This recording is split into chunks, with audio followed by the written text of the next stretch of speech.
आदाब नाज़रीन, हम फिर हाजिर हैं आपके सामने हैं मौजू के साथ, और मौजू पर फिर से मशरक़ वस्ता से जुड़ा हुआ इसराइल हमास की जंग एक बार फिर शिद्दत अख्तियार करती हुई नज़र आ रही है, क्योंकि इसराइल की बर्बरियत के जवाब में अब हमास और हौसियों ने हमले तेज़ कर दिए।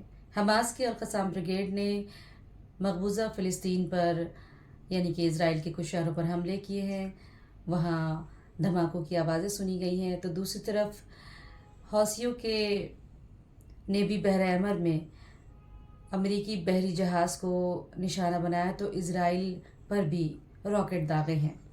हौसियों ने कहा है कि इसराइल और अमेरिका पर तब तक हमले जारी रहेंगे और बहर अहमर में हर अमेरिकी बहरी जहाज़ और जंगी बेड़े को निशाना बनाया जाएगा जब तक कि इसराइल गज़ा पर हमले रोक नहीं देता है।